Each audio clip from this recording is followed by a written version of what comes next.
Argumentação cultural e argumentação teológica. Até onde vai a argumentação cultural no intuito de ser uma ferramenta para se interpretar a Bíblia?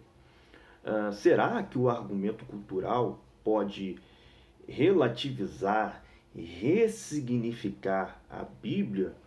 Ou será que há limites para o argumento cultural? E o argumento teológico? O argumento teológico é teológico em si ou é uma teologia circunscrita ao tempo, ao espaço, às questões culturais e sociais da época? Bem, nós vamos estar falando sobre esse tema.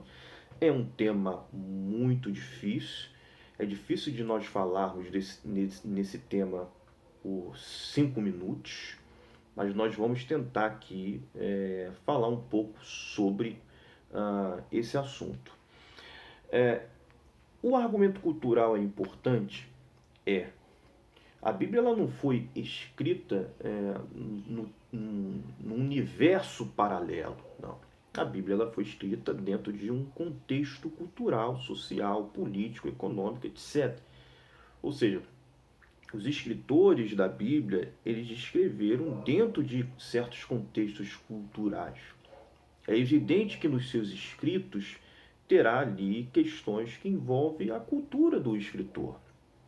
Então não é errado nós afirmarmos isso e não é errado nós estudarmos as questões culturais para nós entendermos certas perícopes, certos textos das escrituras para que nós possamos ter uma interpretação, uma exegese mais coerente. Porém, existe a questão da argumentação teológica. E o que seria a argumentação teológica? Eu vou colocar aqui, para exemplo, o texto do apóstolo Paulo em Tito, que não me recordo agora, mas que ele coloca claramente de que ele não aceita a autoridade da mulher na igreja.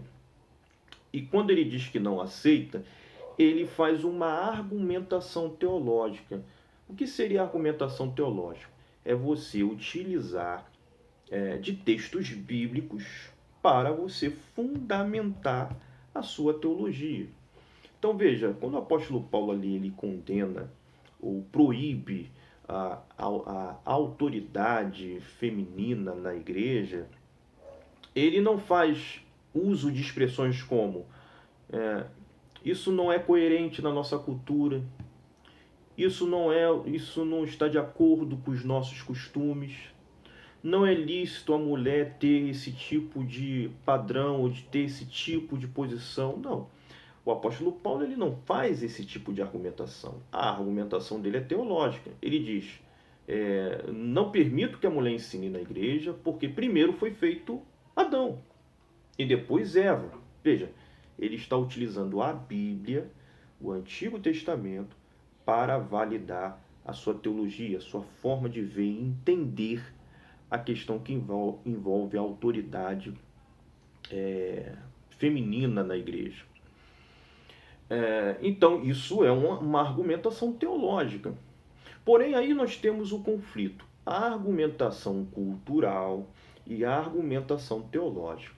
Se eu partir do ponto de vista da argumentação cultural, eu vou dizer que a Bíblia é um livro escrito por homens, e a Bíblia é um livro escrito dentro de um contexto patriarcal.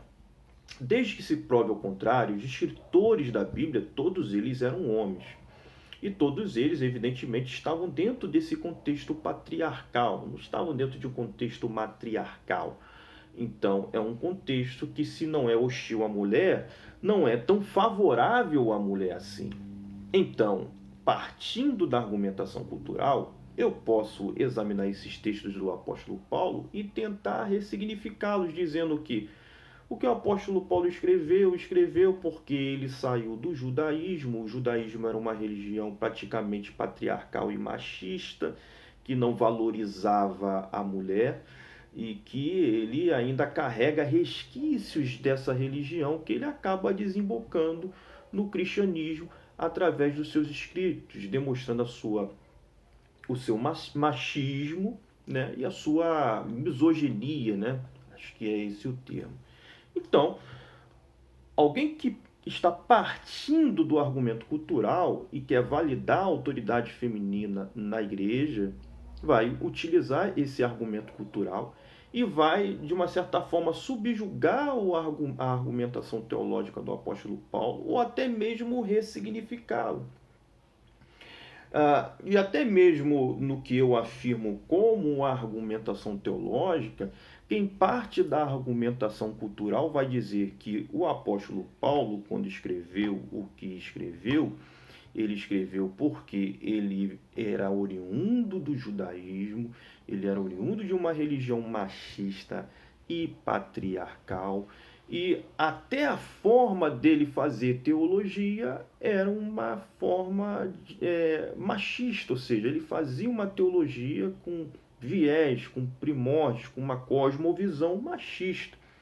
Por isso que, mesmo ele fazendo teologia, mesmo ele recorrendo Gênesis, ele está fazendo essa teologia, ou recorrendo Gênesis, para ter uma base bíblica ou teológica do que ele quer proibir. Ele está fazendo isso motivado por todo o contexto social e cultural no qual ele foi criado, que é um contexto machista e patriarcal. Então veja como a argumentação cultural ela pode relativizar sentenças teológicas. Isso também pode ser válido para as questões que envolvem o movimento LGBTI+, ou o movimento gay, ou as pessoas que trabalham dentro das igrejas, dos movimentos inclusivos dentro da igreja.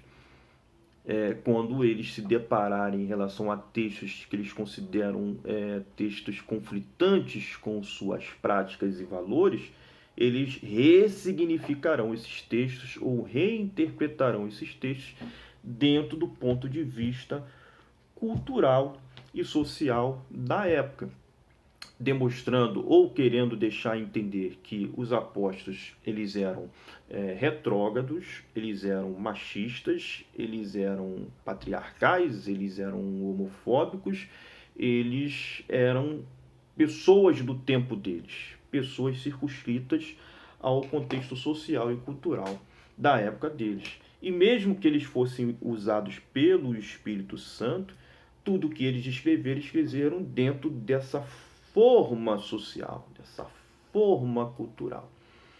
Então veja a dificuldade e o problema que nós temos se nós utilizarmos a argumentação cultural dentro dessa perspectiva.